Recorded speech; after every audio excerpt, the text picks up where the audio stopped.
جو ان ایام ذی الحج کے بارے میں بات کریں گے، تو میرا نا پہلا سوال یہ ہے کہ آپ کیا جانتی ہیں آپ کی امی کہاں پیدا ہوئی؟ کوئی بتانا چاہے گا؟ ہاں، میری امی راولپنڈی میں پیدا ہوئی، اور شادی ہو کے کدھر آئی تھی؟ اسلام آباد۔ صحیح ہے۔ اچھا، کوئی اور بتانا چاہے؟ السلام علیکم، میری امی گجرات میں پیدا ہوئی اور شادی ہو کر فیصل آباد میں آئی۔ ٹھیک ہے۔ اچھا، باقی بہنوں میں سے کوئی بتانا چاہے ان کے والد، آپ کے ابو کہاں پیدا ہوئے؟ میرے ابو میم منڈی بہاؤدین میں ہی پیدا ہوئے ہیں اور شادی بھی ان کی ادھر ہی ہوئی ہے، منڈی بہاؤدین صحیح ہے، ہمارا شہر ہے، گاؤں تو دوچک۔ ٹھیک ہے۔ اچھا، کوئی اور بتانا چاہے؟ جی مشال۔ میری امی سرگودا میں پیدا ہوئی ہیں اور شادی ہو کر شاہپور سٹی میں آئے ہیں۔ ٹھیک ہے جی، عائشہ بات کیجیے۔ میری امی آگرہ میں پیدا ہوئی ہیں اور ہجرت کر کے کراچی آئی تھیں، اور میرے ابو منڈی بہاؤدین میں پیدا ہوئے اور شادی ہو کے وہ لوگ پھر۔ واہ جی واہ، آج منڈی بہت اچھا آ گیا۔ اچھا، اب مجھے یہ دیکھیں، آپ کے امی ابو نے زندگی میں کچھ ایسے فیصلے کیے جس کا اثر آج آپ کی زندگیوں پہ ہے، ٹھیک ہے؟ ان کے انتخابات کا براہ راست آپ پہ اثر ہے، آپ کی فیملی آپ کی شناخت ہوتی ہے، صحیح ہے نا؟ اچھا، اب آپ میں سے کوئی مجھے بتا سکتا ہے کہ آپ کے امی کا مشکل ترین دن کیا تھا؟ ان کی زندگی میں کیا مشکلات رہی ہوں گی؟ اور یا اپنے ابو کا بھی آپ بتا سکتے ہیں، کوئی ایسا دن جو کبھی وہ یاد کر کے تو ان کو لگتا ہو افسردہ ہو جاتے ہو۔ جی شازیہ، آپ کچھ کہنا چاہ رہی ہو؟ جی میم، میرے ابو جی کا تھا، میری بڑی باجی نے نا ایف اے کے بعد بی اے میں لینا تھا کالج میں ایڈمیشن، تو میری دادو لوگ اور چاچو لوگ کہہ رہے تھے کہ نہیں، اب یہ پیسے آپ رکھیں تو اس کی شادی کرنی ہے، کام آئیں گے، آگے نہیں اس کا ایڈمیشن کروانا نا۔ تو میرے ابو جی کو سب نے منع کر دیا، دادو لوگوں نے بھی زیادہ کہ نہیں نہیں اتنے خرچے ادھر کر رہے ہیں، یہ جوان ہو رہی ہیں، ہم 4 بہنیں تھی کہ باری باری سب کی پھر شادیاں کرنی۔ تو میرے ابو جی پورے نا 5-6 دن بیمار ہیں، اتنے زیادہ شدید کہ ان کو کسی میڈیسن سے نا آرام نہیں آ رہا تھا۔ ایک رات وہ اکیلے بیٹھے تھے، انہوں نے نا لیٹر لکھا باجی کو سارا کہ بیٹا میں اس طرح مجبور ہو گیا، ان سب نے کہا لیکن میں نے کرنا وہی ہے جو آپ کو پسند ہے، اور مجھے میری خواہش ہے کہ میری چاروں بیٹیاں ایم اے ہوں، تو میں نے آپ کو ضرور یہ پڑھانا بات آپ صبح۔ کر رہی ہیں شادی کے بعد کی، مجھے جو اچھا معلومات چاہیے وہ شادی سے قبل ان لوگوں نے اپنی زندگی میں اچھا کچھ مشکل دیکھی ہوگی، ان پہ کوئی ایسے اچھا حالات گزرے ہوں گے، ان کی زندگی کا مشکل ترین دن اگر صرف کوئی اتنا بتا سکے۔ جی عائشہ۔ یہ نہیں میم۔ اچھا، مشکل ترین دن کا تو مجھے اندازہ نہیں، لیکن چونکہ آپ نے فیصلوں کی بات کی جو کہ زندگیوں پہ اثر انداز ہوئے، تو میرے والد کے خاندان میں بہت شدید مخالفت تھی کہ برادری سے باہر شادی نہیں کرنی، تو خاندان سے اور ذات سے باہر۔ تو میرے والد کا یہ تھا کہ نہیں، میں نے دین کی بنیاد پہ شادی کرنی ہے، تو اس کی بنیاد پہ بہت سال ان کی شادی نہ ہو سکی، اور پھر وہ ان کی بہنیں رشتے دیکھتی رہیں اور پھر وہ کافی جھگڑے رہے۔ مین وائل ان کے گھر والوں نے ان کا بائیکاٹ کر دیا، لیکن بعد میں پھر انہوں نے کہا کہ میرے ساتھ جتنے دوست دین کے قریب آئے تھے، میں ان میں اپنے آپ کو خوش قسمت سمجھتا ہوں کہ میں نے دین کی بنیاد پہ شادی کر لی، تو آج میری نسلیں جو ہیں ان کا رخ تبدیل ہو گیا۔ صحیح ہے، ٹھیک۔ مشال، آپ کچھ کہنا چاہ رہی تھی مجھے؟ اچھا، آپ لوگ خود کو خود ہی انمیوٹ کر لیا کریں اگر کوئی بات کرنی ہو۔ اچھا، اب یہ بھی دیکھ لیں۔ جی منزہ، آپ کو سوال جی، سمجھ ہے؟ میرے ابو جو تھے وہ پنجاب میں پیدا ہوئے، بھائی پلے بڑے، سب کچھ انہوں نے کیا، اور میری میرے 4 بھائی تھے، 2 بھائی انگلینڈ چلے گئے، تو ابو کو کشمیر میں جاب ملی تو ابو کشمیر چلے گئے اپنی امی اور بہن کو چھوڑ کے پنجاب میں، اس کو ٹریول کی کنڈیشن بہت خراب ہوتی تھی، تو ابو جو ہے it was a very difficult time for ہم، اپنی ماں اور بہن کو چھوڑ کے، اور جب وہ بھائی بھی پیچھے نہیں تھا، اٹ ڈیڈ افیکٹ ہم ا لاٹ۔ صحیح، ٹھیک ہے۔ اچھا، اب کوئی یہ بتا سکتا ہے کہ ان کی زندگی کا خوش ترین دن، کبھی وہ بیٹھ کے بات کرتے ہو، ہم شادی سے قبل کی یادوں پہ بات کر رہے ہیں، کوئی ایسا دن جس کو سوچ کے وہ بہت خوش ہوتے ہیں اور آپ بچوں کو بتاتے ہوں کہ ہاں فلاں دن ایسے ہوا تھا؟ اب میں کچھ بتاؤں؟ جی جی ضرور۔ جی، ایک تو پہلے یہ کہ مشکل وقت کا بھی میں بتا دیتی ہوں، مجھے ایگزیکٹ دن تو نہیں پتا، لیکن ابو میرے کراچی سیٹل ہونے کے لیے گئے تھے اسٹڈیز کے لیے، تو وہ ان کی اسٹرگل کا ٹائم تھا، اور اسی کے دوران وہ اپنے کزنس کے ساتھ گزارے ہوئے وقت کو ضرور یاد کرتے ہیں، جس میں وہ بیٹھ کے تو صرف اور صرف ایک چٹنی کے ساتھ، ایک میرے دایا تھے، اللہ تعالیٰ ان کو جنت نصیب کرے، وہ بہت شاندار بناتے تھے چٹنی، اور اسی کے ساتھ وہ بیٹھ کے کہتے ہیں کہ ہم لوگ کتنی کتنی روٹیاں ہم نے کھائی ہیں، وہ ایک دن اسپیشلی وہ اس کا ذکر بہت زیادہ کرتے ہیں۔ میرے خیال مجھے لگتا ہے کہ جیسے وہ وقت انہیں بہت پسند تھا جو انہوں نے گزارا، لیکن وہیں تو ان کی اسٹرگل بھی بہت زیادہ تھی۔ صحیح ہے جی ادیبہ، میں بھی سوچوں آج آپ بڑی خاموش ہو۔ بس وہ تھوڑی نا میری طبیعت اپسیٹ تھی، بخار سا ہوا ہے۔ ہاں جی، ابو ہمارے وہ ظاہر ہے جیسے والدین بچپن کی اپنی کچھ قصے یا یادیں سناتے ہیں نا، تو ان کے مطلب میں نے جو دیکھا ہے کہ ان کا جو شادی سے پہلے کا ٹائم جو مطلب جوانی کا یا بچپن کے قصے جب وہ سناتے ہیں تو وہ ان کا بھرپور خوشی والا میں دیکھتی ہوں کہ مطلب ان کا وہ بڑا اچھا اور وہ ہمیشہ خوشگوار چیزیں وہ بتاتے رہتے ہیں نا اس بارے میں. صحیح ہے.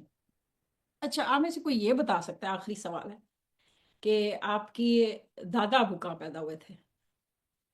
کسی کو پتا ہو؟ امرتسر پنجاب میں. انڈیا کے کسی کہیں علاقے میں. اچھا ٹھیک ہے، صحیح جی میرے دادا ابو فیصلہ آباد میں پیدا ہوئے تھے. صحیح. اچھا اب اگر ہم اس سے بھی پیچھے چلے جائیں، پردادا اور ان سے پیچھے، تو اور ان سے پیچھے اور ان سے پیچھے، تو جب ہم بہت پیچھے جائیں گے تو ان میں سے کوئی تھا جس نے پھر کلمہ پڑھا تھا، زندگی میں کوئی فیصلہ کیا تھا کلمہ پڑھنے کا؟ کیونکہ اس سے قبل ہمارے باجداد جو ہیں یا بدھ مت کے پیروکار تھے یا ہندو مذہب کے فالوور تھے، ایسا ہی ہے نا؟ تو میں چاہوں گی ان 10 دنوں میں نا آپ نے ان بزرگ کا نام لے کر بخشش کی دعا کرنی ہے جنہوں نے آپ کے خاندان میں سب سے پہلا کلمہ پڑھنے کا فیصلہ کیا تھا، اور ہم نہیں جانتے کہ ان پہ کیا بیتی تھی. میں تو کہوں گی فیملی کنسلیشن بک کریں نازیہ کے ساتھ اور ان سے ملاقات کریں.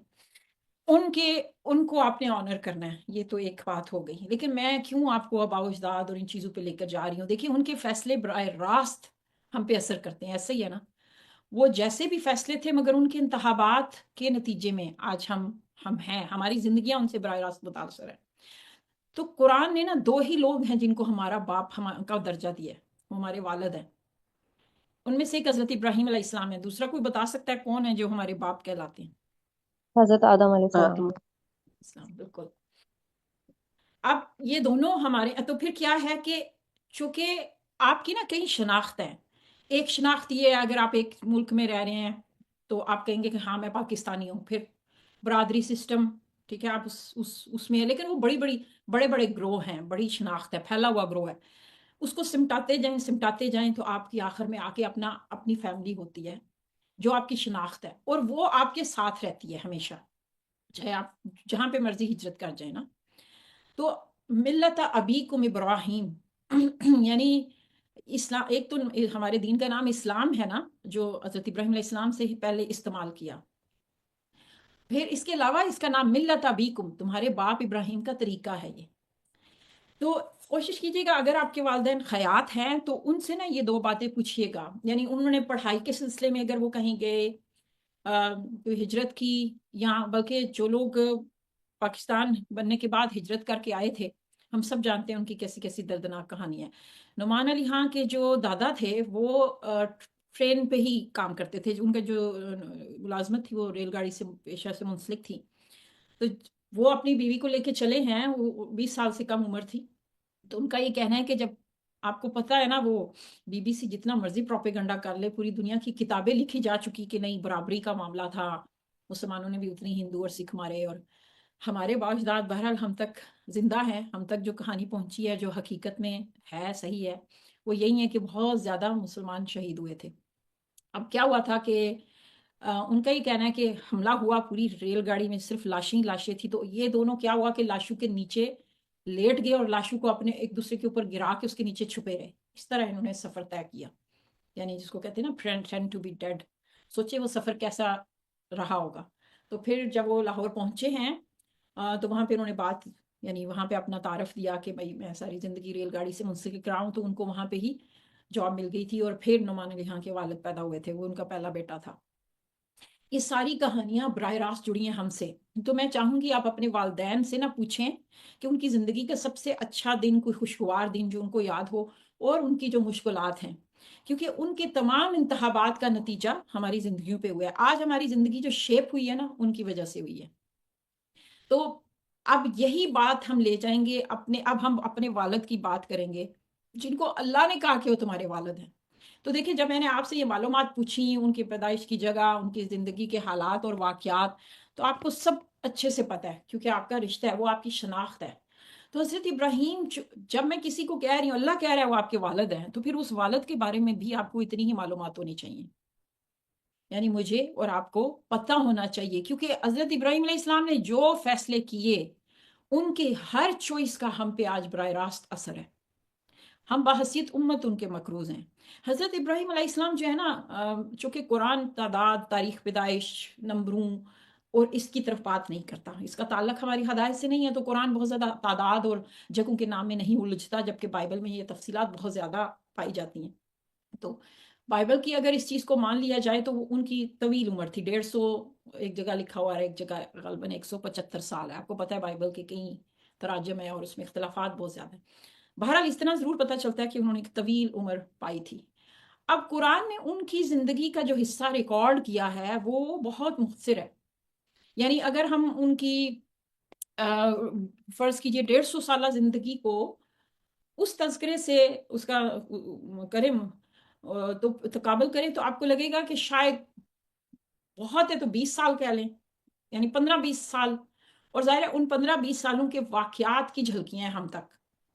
تو وہ پوری زندگی کو ریکارڈ نہیں کیا گیا. کس کو ریکارڈ کیا گیا ہے؟ ان کے وہ انتخابات جن کا تعلق براہ راست میرے اور آپ سے ہے، جو اللہ چاہتا تھا کہ ہمیں پتا ہو کہ وہ کیا ہے. اب ہم ظاہر ہے ان کی زندگی کو گہرائی سے، قرآن نے نا وہ جہاں جہاں ان کی ان واقعات کا تذکرہ کیا ہے، اگر آپ ان کا گہرائی سے مطالعہ کریں تو پھر جیسے آپ کے ابو، آپ نے کہا کہ بھئی امی وہاں پیدا ہوئیں، شادی ہو کے وہاں آئیں، ان کا آپ کے والد سے شادی ہونا، ان شہروں سے بدلنا، ایک ملک میں پیدا ہو کے دوسرے ملک میں آنا، اور پھر ہمارے آباء و اجداد میں سے ہی کسی کا کلمہ پڑھنا، یہ بہت بڑے بڑے واقعات ہیں نا، جس کی وجہ سے آج ہم جو کچھ ہیں وہ ہیں. جس شہر میں ہیں، جس جگہ پہ ہیں، ہم اپنے والدین کے انتخابات سے متاثر ہوتے ہیں. یہ اللہ کا بنایا قانون قدرت ہے. اور فیملی کنسٹیلیشن تھراپی میں ہم یہ سیکھتے اور سکھاتے ہیں کہ ہم ایک درخت کی طرح ہیں جس کی جڑوں میں جو کچھ ہوتا ہے وہیں پھل اور وہیں شاخوں پہ ہوتا ہے. اب ہمیں کیا کرنا ہے ان 10 دنوں میں، جہاں آپ بہت کچھ کریں گی، یعنی صدقہ ابھی جو تذکرہ ہوا کہ اذکار پڑھیے، آپ تکبیرات جو آپ کے اختیار میں ہے. بلکہ میں سمجھتی ہوں کہ آپ کی جو سب سے بڑی عبادت ہوتی ہے نا، نوافل پڑھنے کو بہت دنیا ہے، بہت سارے لوگ عبادات کر لیں گے، لیکن جو آپ کرتی ہیں وہ کوئی نہیں کرتا، وہ ہوتا ہے گھرداری. مجھے سمجھ نہیں آتی کہ جب بھی عبادات کی بات ہوتی ہے تو اس کو کیوں سائڈ پہ کر دیا جاتا ہے، جبکہ ہم جب حضرت ابراہیم علیہ السلام کا قصہ پڑھیں گے تو حضرت ہاجرہ جو ہے اس وقت نوافل تو نہیں پڑھ رہی جب وہ بچے کے لیے بھاگ رہی ہیں. تو آپ جب بچوں کے لیے بھاگتی ہیں نا تو وہ کوئی اور نہیں بھاگ سکتا. نوافل کوئی اور پڑھ سکتا ہے، نفلی روزے بھی کوئی اور رکھ سکتا ہے. مجھے میرا دل دکھتا ہے اس کو کیوں نہیں لکھا جاتا اس لسٹ میں، اس ماں کو آنر کیوں نہیں کیا جاتا، جبکہ یہ ذی الحج کے 10 دن تو یاد کرانے آتے ہیں کہ ماں کو آنر کرنا ہے. تو اپنے آپ کی ماں ہونے کو آنر کریں. ٹھیک ہے، یہ ایک آپ کا میں سمجھتی ہوں کہ میں توجہ دلانا چاہ رہی تھی. اب بات آ جاتی ہے کہ حضرت ابراہیم علیہ السلام کے انتخابات کیا تھے اور ہمیں اللہ نے کیوں بتایا کہ اپنے والد کے، جیسے میں نے کہا کہ ہمارے والدین کی چوائسز کے نتیجے میں ہماری زندگیوں پہ اثر ہوا. تو حضرت ابراہیم علیہ السلام کی زندگی کے کون سے واقعات ہیں ان کی پیدائش سے لے کر، اچھا میں یہ نہیں کہوں گی کہ میں ان تمام واقعات پہ بات کروں گی، موٹا موٹا سے ہم گزریں گے، لیکن آنے والے 10 دنوں میں میری کوشش ہوگی کہ ان کے انتخابات کی جو تفصیلی بات ہے وہ ہم تھوڑی تھوڑی ریکارڈ کر کے اپنے سوشل میڈیا پہ ڈالتے رہیں.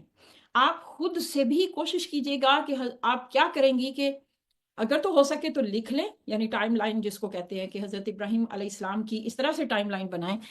حضرت ابراہیم علیہ السلام کی نا جیسے پیدائش، اور ایسے ایک لائن کھینچ لیں اور اس لکیر کے نیچے اپنے نام کی لکیر کھیلیں اور ان کی جو انتخابات کی یعنی اہم واقعات ہیں وہ ایسے لکھتے جائیں اور نیچے اپنی زندگی کے دکھتے جائیں. تو آپ کو نا کچھ باتیں حیران کریں گی کہ ہماری زندگی کی کہانی بہت زیادہ ان سے ملتی جلتی ہوگی.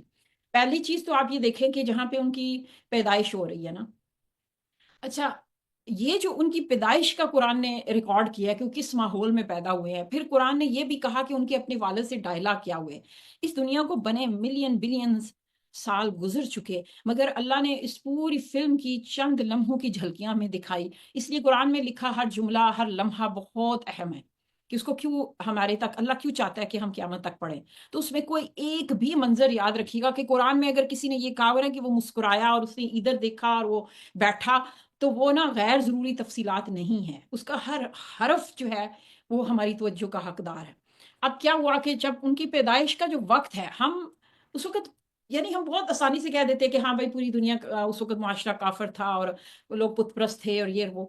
اس ماحول اور منظر میں ڈوب کے دیکھیں، کیونکہ آج ہم بہت زیادہ حالات کے گلے کرتے ہیں نا، بالخصوص ہمارا پاکستانی معاشرے سے تعلق ہے. تو ایک کلچر ہے کہ بھائی چونکہ ساری دنیا اس طرح چل رہی ہے، چاہے وہ ہمارے سسرالی رویے ہوں، خاندان کے ہوں یا معاشرے کے ہوں، یہ چیز ہماری زندگیوں کو بہت زیادہ متاثر کرتی ہے.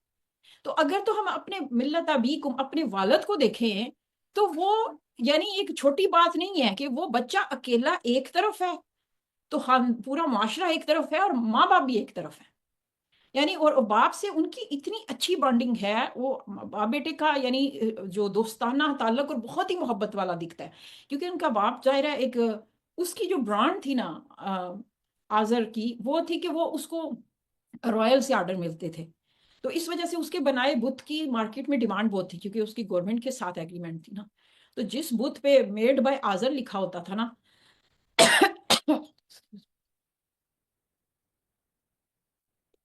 اس بت کی بھی ڈیمانڈ مارکیٹ میں بہت زیادہ تھی، تو جو سرکاری عبادت گاہیں تھیں وہاں آزر کے بنائے ہوئے ہی بت چلتے تھے، تو اس کو ظاہر بڑے بڑے کانٹریکٹس ملتے تھے، وہ تو ملینئر تھا۔ پھر جب کوئی بندہ ملینئر ہو تو آپ کو یاد ہوگا سورۃ کہف میں ہم نے ایک ملینئر کی ذہنیت پڑھی تھی، اس کا مزاج پڑھا تھا، تو اس کا بھی وہی مزاج تھا۔ اس کا مزاج کیا تھا کہ اس کے گورنمنٹ کے بڑے بڑے جو سرکاری عہدیدار اور اس علاقے کی پولیس کا چاہے کوئی چیف ہے یا کوئی ایم پی ہے یا کوئی منسٹر ہے یا یعنی بادشاہ، پوری پارلیمنٹ ہر جگہ اس کا اثر رسوخ تھا، اس کے تعلقات تھے، تو جب کوئی اتنی بڑی پوزیشن میں ہوگا تو اس کا قدرتی طور پہ ہوتا ہے کہ بھائی میرا بیٹا جو ہے اکلوتا بیٹا اور وہ بھی اتنا ذہین، یہ میرا سب کچھ سنبھالے گا، میرا جو یہ کہانی کو جس کو لیجنڈ کہتے ہیں یہ اس کو آگے لے کے چلے گا۔ تو ہمیں یہ دکھتا ہے کہ جہاں پہ وہ اپنے والد سے گفتگو کرتے دے رہے ہیں نا، تو اس سے پتہ چلتا ہے یا آباتی بڑی محبت سے بات کر رہے ہیں، ایسی محبت جیسے ہمیں ملتی ہے سورہ یوسف میں حضرت یعقوب علیہ السلام کی جب اپنے بیٹے یوسف علیہ السلام سے وہ گفتگو کر رہے ہیں، وہی محبت آپ کو وہاں جھلکتی دکھے گی۔ تو یہاں پہ بھی ان کی وہ نا پھر خواب دیکھ رہے ہیں اور وہ بندہ وہ بڑا خوش ہے کہ بھائی وحسیت والدین کے ہمارا بیٹا، ہم اس پہ فخر کریں گے۔ جیسے آج ایک ٹرینڈ ہے، میں چونکہ یو کے میں رہتی ہوں تو میں تو اس کو بہت زیادہ اس کا مجھے واسطہ پڑتا ہے، پاکستانیوں میں بھی ہے ہی ہے لیکن انڈینس میں بہت زیادہ ہے کہ استغفر اللہ، آپ کا بیچہ اگر ڈاکٹر نہیں بنا تو 2 نفل اٹھ کے توبہ کے پڑھیں، یعنی اتنا فورس کرتے ہیں اپنے بچوں کو، اور اس کے پیچھے وجہ کیا ہے کہ ایک ٹرینڈ ہے۔ حالانکہ یو کے میں ڈاکٹر کی جو زندگی ہے نا، یقین مانے وہ زندگی ہے ہی نہیں ہے، وہ لوگ قابل رحم ہوتے ہیں کیونکہ یہ ملازمت ہے نا، لیبر میں آتا ہے، اور ایک ظاہر ہے میں میڈیکل کے شعبے کا احترام کرتی ہوں لیکن اس سے جڑی زندگیاں بہت مشکل ہیں۔ آپ بنیں، اگر آپ کا شعبہ ہے، آپ کا شوق ہے، آپ ضرور جائیں، ایک مسیحا والا کا شعبہ ہے، لیکن اس لیے بنایا جاتا ہے کہ بھائی نام ہو کہ ہمارا بچہ جی ڈاکٹر بن گیا، انجینئر بن گیا، ایسی میں نہیں کہتی ہمارے معاشرے میں نہیں ہے، پاکستان میں بھی بہت زیادہ ہے۔ زندگیوں کا مقصد صرف یہ ہے کہ بچے کے نام کے ساتھ کچھ لے کے آنا ہے، پڑھائیں، سب کچھ کریں، لیکن اس لیے تھوڑی کرنا ہے کہ بھائی تاکہ دنیا کل کو کہے کہ دیکھا ہمارے بچے جو ہے نا وہ اتنا پڑھ گئے ہیں اور یہ ہو گئے۔ تو وہ حضرت ابراہیم کا جو والد ہے وہ بھی بس یہی سوچ لے کے بیٹھا ہوا ہے کہ بھئی سارے لوگوں میں ابراہیم کو جب کہا جائے گا یہ آزر کا بیٹا ہے اور یہ اٹھے بیٹھے گا اور میرا نام، میری برانڈ، اس کا یہ CEO ہو کے آگے چلے گا، تو وہ تو اٹھتے بیٹھتے خوشی سے اس کا انگ انگ کھل رہا ہے، اور پھر وہ لے کر جا رہا ہے ہر جگہ ان کو ساتھ، بڑا پراؤڈ ہے، جب آفیشل سے مل رہا ہے، ساری جگہوں پہ کار ہے، تو اس کو یہ دل ہے کہ ساروں کو پتہ چل جائے کہ یہ دیکھو یہ میرا بیٹا ہے نا، یعنی اس کو بھی تم نے بعد میں وہی ویلیو دینی ہے۔ اب کچھ مناظر وہاں دکھتے ہیں جہاں سے نا وہ مایوس ہونے لگتا ہے، اور وہاں سے ہم دیکھتے ہیں کہ اس کی مایوسی پہلے غصہ آیا ہے، پھر وہ فرسٹریشن میں بدل گئی ہے، پہلے گھر میں آرگیومنٹ ہوئی ہے، ظاہر ہے آپ کو فل ان دا بلینکس کرنی ہے، قرآن ایک منظر دکھا کے تو بیچ میں سے وہ چھوڑ دیتا ہے گیپ جو ہم خود سے ہی جج کر سکتے ہیں۔ مثلا جب یوسف علیہ السلام کے بھائی آ رہے ہیں مصر میں تو پھر یہ جملہ غیر ضروری ہے کہ پھر جب وہ واپس گئے تو انہوں نے پھر ابا جان سے یہ کہا بھائی آپ اتنی تو خود ہی جج کر لیں گے، جیسے ہم فلمز میں دیکھتے ہیں کہ ایک منظر میں اس کا بچپنا دکھایا جا رہا ہے اور اب کچھ لمحوں کے بعد اس کو دکھایا جا رہا ہے وہ بوڑھا ہے یا جوان ہو چکا ہے، تو وہ آپ خود ہی سے آپ کو اندازہ لگانا ہوتا ہے کہ درمیان میں کیا ہوا ہوگا، کیونکہ وہ تفصیلات اگر وہ دینا شروع کر دے تو وہ فلم کوئی نہ دیکھے، وہ بورنگ ہو جائے نا۔ تو قرآن اتنے حصے ہمارے سامنے رکھ رہا ہے جتنی تفصیلات ہمیں ضرورت ہے۔ تو اب ہم ان کے وہ جو گھر میں جو کچھ ہوا ہے اس کی کچھ جھلکی ہیں کہ کس طرح پہلے تو وہ بہت ہی وہ سمجھا رہا ہے کہ ابراہیم تمہیں کیا ہو گیا ہے، تم کس رخ پہ چل پڑے ہو، دنیا کیا کہے گی اور ہماری کیا عزت رہ جائے گی، ہماری ناک کٹوا دو گے۔ اور پھر جب اس سے بات نہیں بنی، جب وہ معاشرے کے پریشر میں نہیں آئے تو پھر انہوں نے بلیک میلنگ بھی کی ہے کہ بھئی میں تمہارا باپ ہوں، مطلب جو باپ دادا وہ کیا سارے غلط تھے، تمہیں ایک بات سمجھ آ گئی ہے۔ یہ گفتگو، یہ ڈائلاگ میں نے تب سنے ہیں جب کچھ ینگ لڑکے جو تھے انہوں نے دین کی طرف رجوع کیا اور دین کو اپنانے کی کوشش کی، اور انہوں نے ان کی جب شادیوں کے وقت آئے تو انہوں نے والدین سے کہا کہ ہم شادی جو ہے آسانی سے بہت ہی سادگی سے چاہتے ہیں، تو والدین کو کرنٹ لگ گیا کہ تو کیا ہم سب کیا غلط کر رہے ہیں، بس اتنی بھی خوشی منانے کا ہمارا حق نہیں ہے، تم ہمارے اکلوتے بیٹے اور ہم اتنی بھی خوشی نہ کریں، یہ تو زیادہ انتہا پسندی ہوگی نا، تو باقی دنیا بھی تو نمازیں پڑھتی ہے تو ہم مسلمان نہیں ہیں، تو جو سارے کرتے ہیں وہ کیا کافر ہو گئے ہیں؟ یہ تمہاری تعلیم مجھے سکھاتی ہے۔ یہ گفتگو جو ہے یہ آج بھی ہوتی ہے، اور I'm sure کہ ہمارے معاشرے میں آپ نے بھی کبھی نہ کبھی آپ کے ارد گرد گلی محلے خاندان میں یہ واقعات ہوئے ہوں گے۔ بالخصوص شادیوں کی رسم و رواج کو لے کر ہم نے بہت بحث مباحثہ ہوتے دیکھا ہے، جب نئی نسل چلنا چاہ رہی ہوتی ہے اور پچھلی نسل اس کو روک رہی ہوتی ہے۔ اسی طرح بہت ساری بچیوں کو ہم نے دیکھا کہ وہ اگر مطلب دھیان رکھتی ہیں، مکس گیدرنگ ہے تو وہ نہ اس طرح کے لباس پہنے، تو اچھا تم اب اس کھلیے میں جاؤ گی ہمارے ساتھ شادی پہ، وہاں سارے کیا سوچیں گے، کیا کہیں گے؟ یعنی ہر چیز میں معاشرے کا پریشر نا، تو جب وہاں سے بات نہیں بنی تو پھر والدین کا اپنا ہونا کہ ابراہیم تم میری نافرمانی کرو گے، جیسے وہ ڈائلاگ ہے میں تمہیں دودھ نہیں بخشوں گی، میں تمہارا باپ ہوں اور تم میری نافرمانی کر رہے ہو، وہ ہر حد پہ جا کر ابراہیم علیہ السلام کو روک رہے ہیں۔ اور سوچیں کہ ایک بچے کی اب جگہ پہ، یعنی تھوڑی دیر اس تصور یعنی اس جگہ پہ چلے جائیں، خود کو رکھ کے دیکھیں نا کہ ابھی وہ لڑکپن کا عمر ہے نا، اور اس میں آپ کے والدین بھی آپ کو پریشرائز کر رہے ہیں، اور پورا معاشرہ جو ہے وہ آپ باہر بھی نکلتے ہیں تو کوئی آپ سے کھیلنے کو تیار نہیں، کوئی بات کرنے کو تیار نہیں، ہر جگہ لان تان ہے، پھٹکار پڑ رہی ہے۔ تصور کریں ان کے بچپن اور جوانی کی۔ میں چاہتی ہوں کہ آپ کچھ لمحے جو ہے نا اپنے ذہن میں فلم چلائیں، اپنے ذہن کی اسکرین پر، کہ وہ ایک لڑکا ہے جو تنہا چل رہا ہے اور کوئی اس کو اپنی جگہ دینے کو تیار نہیں ہے، وہ سمبل بن گیا ہے بغاوت کا۔ تو اب آپ کو کیا لگتا ہے کہ جب ہم آج بات کرتے ہیں نا اکیلے ہونے کی، جب ہم آج پریشر کی بات کرتے ہیں، یا جب ہم نے کہا کہ ہمارے والدین اکیلے تھے، انہوں نے کوئی پریشر ایسا ہینڈل کیا، تو پھر سوچئے کہ یہ کیا ہے اصل میں، تو پھر ہمارے باپ کی سنت ہے نا۔ یعنی یہ تصور رکھنا، اب دیکھیں یو کے میں یا امریکہ میں یا یہاں پہ جو بچے پڑھتے ہیں، یا بلکہ اب میں کہوں گی پاکستان کے بھی سوشل میڈیا نے سارے کہیں ایک جیسا ماحول کر دیا ہے، ان پہ کتنا پریشر ہوتا ہے۔ بچیاں گھر سے اسکارف پہن کے جاتی ہیں لیکن اس لیے اتار دیتی ہیں کہ ان کو نام دیے جائیں گے۔ ہمارے یو کے میں ہوتا ہے کیونکہ ان کو وہ کیا کہتے ہیں آڈ ون آؤٹ کر کے بلایا جائے گا، وہ اجنبی ہوں گے۔ اسی طرح لڑکے جو ہیں کیا ہے کہ آپ سب جیسے دکھنا چاہتے ہیں، جس کو کہتے ہیں نارمل۔ تو ہر کوئی جب ٹین ایجر جو ہوتے ہیں نا، ان کو سب سے زیادہ جو چیز ان کی فکر ہوتی ہے وہ ہوتا ہے فٹ ان، کہ ہم نے بھی باقی سب جیسا دکھنا ہے۔ تو اگر باقی سب نے ایسے خاص طرح سے بال بنائے ہوئے ہیں، جین پھٹی ہوئی پہنی ہوئی ہے، ایک خاص انداز سے اسکول کے ٹین ایجر بات کرتے ہیں، hi what's up, how you guys, how you doing, اچھی خاصی گھر میں ان کی زبان ہوتی ہے اور وہاں جا کے بگڑی ہوتی ہے نا۔ لیکن کیا ہے کہ وہ فٹ ان کی کوشش، یہ کہ بھائی ہم نے نارمل دکھنا ہے، نارمل لگنا ہے، یہ اس رویے سے جو ہٹے گا وہ اتنی بھاری قیمت چکائے گا۔ کبھی آج تک ایسا نہیں ہوا کہ آپ جدھر بہاؤ ہے ادھر چل پڑے، کوئی مشقت نہیں ہے۔ مجھے بڑی ہنسی آتی ہے جب پاکستان میں غلط ڈرائیو سارے کرتے ہیں، پاکستان میں نہیں، میں محدود کروں گی پوری مسلم دنیا میں، چونکہ مسلم ممالک کی آبادی نسبتاً زیادہ ہے، یورپ میں تو بہت کم ہے، تو یہاں پہ ٹریفک کنٹرول بہت زیادہ ہے، لیکن مسلم آبادی میں مجھے نہیں لگتا وہ چاہ کر بھی کنٹرول رکھ سکتے ہیں۔ تو وہ نا ترکی میں گئے، مراکش میں گئے، دوڑے جا رہے۔ اچھا پھر میں ان سے کہتی تھی پارکنگ تو صحیح جگہ کر دینا، اب ایئرپورٹ کی جو پارکنگ تھی وہ بہت وسیع تھی، بس تھوڑا آگے جانا پڑتا ہے، لیکن درمیان میں روکنی ہے کیوں؟ ہر ایک کا جواب یہ ہوتا تھا کہ باقی سب یہی کر رہے ہیں۔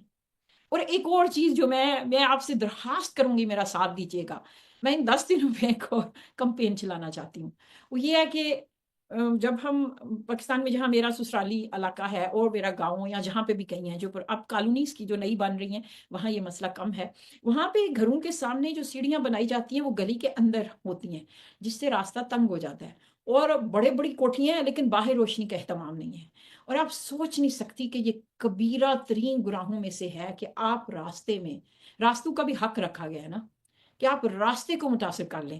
تو میری آپ سے درخواست ہے کہ آپ کی سیڑھیاں پہلا کام یہ کریں گے، توجہ دلائیں گھر والوں کو، اور اس کے لیے بجٹ بنائیں کہ آپ راستوں میں نہ تو نہیں کوئی رکاوٹ پیدا کریں، اپنے بڑوں کو ارد گرد ہمیں یہ کمپین چلانی چاہیے۔ ظاہر ہے وہ ٹی وی ڈرامے یا فلم، بلکہ میں سمجھتی ہوں میں اس دن بڑی مایوس ہو جاؤں گی جس دن یہ فلم سٹارز اور اداکاروں نے کوئی اچھا کام کر دیا. میں کہوں گی استغفر اللہ، ہمارے دین پہ اتنا ماڑا وقت آ گیا کہ ان سے اللہ اپنا کام لے رہا ہے. ان کی قسمت میں نہیں ہوتا کہ وہ معاشرے میں کوئی تبدیلی لے کر آئیں یا اچھا کام کرے یا ان مسائل کی طرف توجہ دلائیں جس سے معاشرے کو فائدہ ہو. ان سے صرف بے حیائی پھیلانے کا کام لیا جاتا ہے، یا ایسے موضوعات پہ ڈرامے بنیں گے، ہمیشہ بنتے رہیں گے، جن کا تعلق جو ہے اس طبقے سے ہے جو مطلب جن اسلام جن کے گیٹ پہ آ کے رک جاتا ہے نا.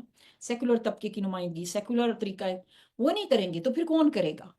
تو پھر ہمیں اس بارے میں نا آواز اٹھانے چاہیے. تو مجھے جو میرے پاس پلیٹ فارم ہے، جو لوگ مجھے فالو کرتے ہیں، میں اس سے فائدہ اٹھاتے ہوئے اس موضوع کو بار بار چھیڑوں گی کہ بھئی آپ اپنے آپ کو بچا لیں، ورنہ یہ قبر کے عذاب کے لیے بہت، یعنی یہ نا ایک سالڈ وجہ بن جائے گی. تو اس پہ ہمیں توجہ دلانی ہے. واپس اس بات کی طرف آتے ہیں کہ کیا نارمل ہے. معاشرہ طے کرتا ہے کہ کیا نارمل ہوگا. معاشرہ کہتا ہے کہ جس کی ناک اتنی ہوگی تو وہ خوبصورت ہے، جس کا رنگ ایسا ہوگا تو خوبصورت ہے، جو اس وقت فرشی شلوار پہنے گا اس کو 10 نفلوں کا حج کا ثواب نعوذ باللہ ہو جائے گا. جو میں سوئی میں کہتی ہوتی ہوں فرشی شلوار وہی ہے نا جسے فرش صاف کرتے ہیں.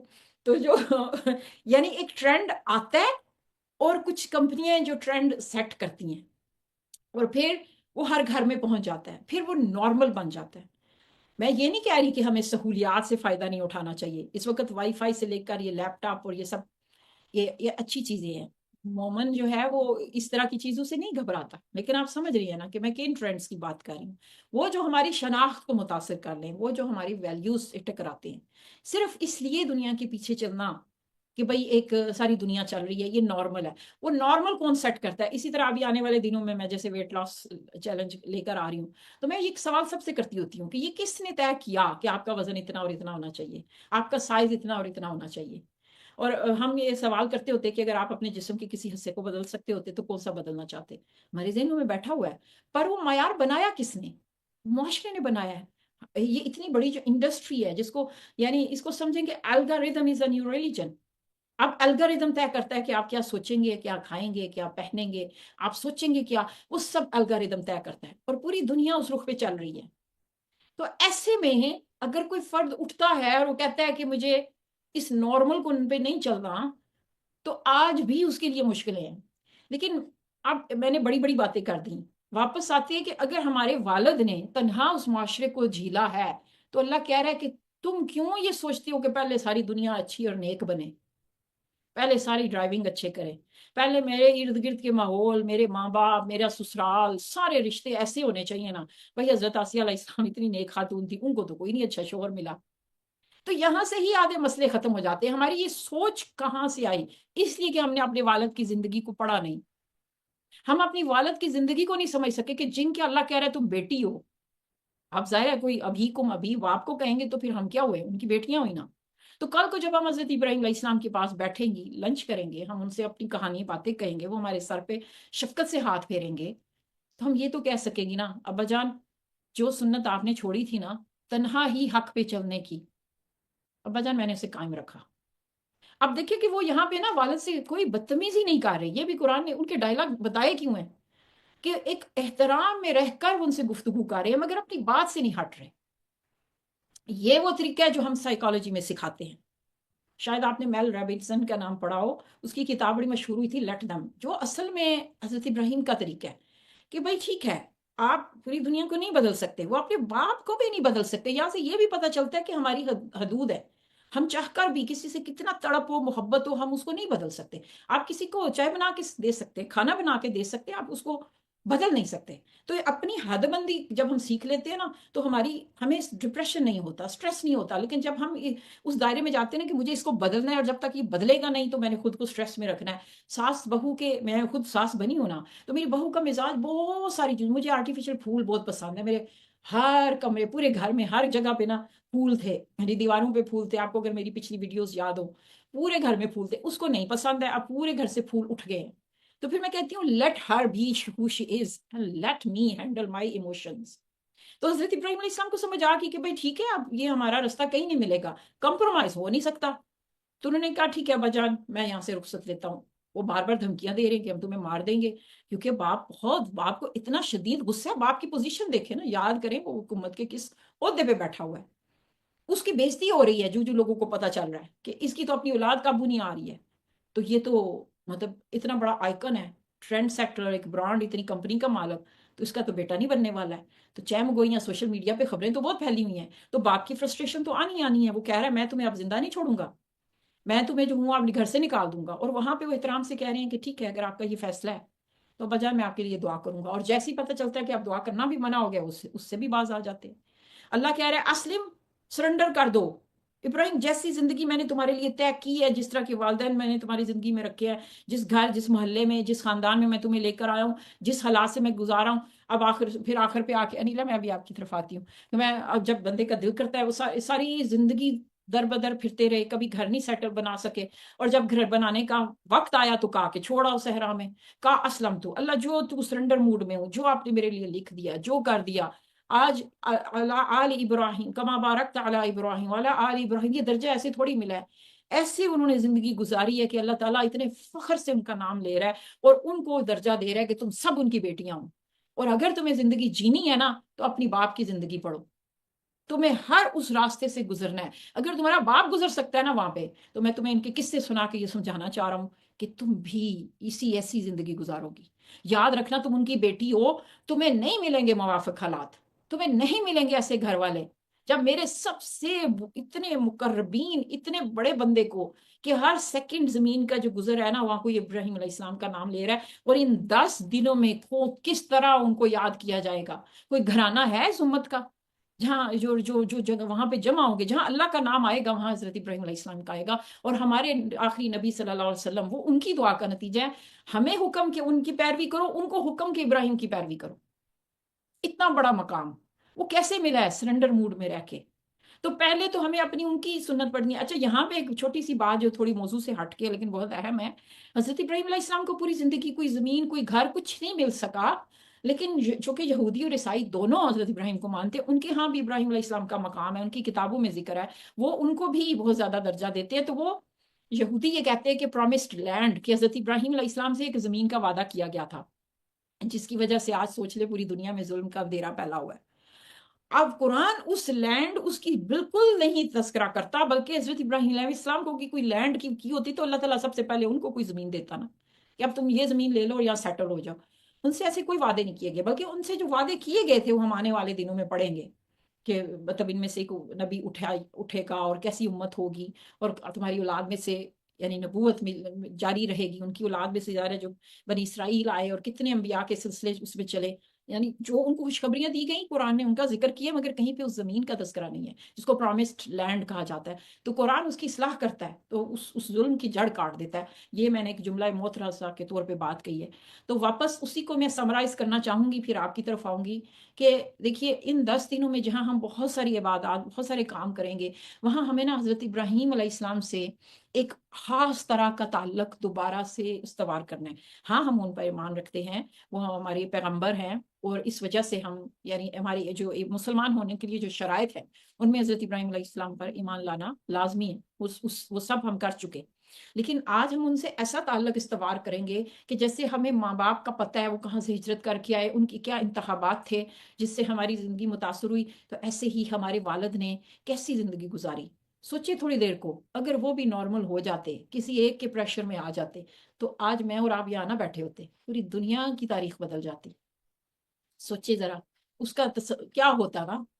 تو بات تو چھوٹی سی ہے، وہ گھر سے نہ نکلتے، اس ٹرینڈ، اس بڑی سی برانڈ اور اس کے سی او بننے کا فیصلہ کر لیتے، برائی کے آگے گھٹنے ٹیک دیتے. سوچیے اس کے اثرات کہاں تک ہوتے. آج صدیاں گزر گئیں لیکن اس انتخاب کا اثر جاری ہے اور وہ رہے گا، قیامت تک رہے گا. تو اس لیے ہم بھی جب زندگی میں کوئی انتخابات کریں تو پریشر میں آ کے نہ کہیں. میں نہیں کہہ رہی کہ اب آپ جب بند ہو تو آپ اٹھ کے جذبے میں آ کے گھر والوں سے لڑنا شروع کر دیں کہ آج جو ہے نا وہ میم آبدہ نے ہمیں کہا ہوا ہے کہ جو بس حق ہے نا تو اس کے لیے میں بھی گھر چھوڑ کے جا رہی ہوں، یہ بچے چچے سنبھالیں اور سامان بیگ باندھے. ظاہرہ حضرت ابراہیم علیہ السلام کا وہ بھی حصہ ہم پڑھیں گے کہ جہاں انہوں نے والدین کو پہلے کرنے کی کوشش کی ہے اور انتہائی محبتوں سے رشتے نبھائے ہیں. ایسے حضرت یعقوب علیہ السلام کی اولاد بہت نافرمان بیٹے جواب دینے والے ہیں، اس کے باوجود ان رشتوں کو نبھاتے دکھ رہے ہیں ایک حد بندی کے ساتھ. یعنی انہوں نے کو سمجھ آ گیا میں ان کو نہیں بدل سکتا، تو مجھے بس اپنے آپ کو حق پہ رکھنا ہے. تو اللہ کرے کہ ہمارے سینے کھل جائے ان 10 دنوں میں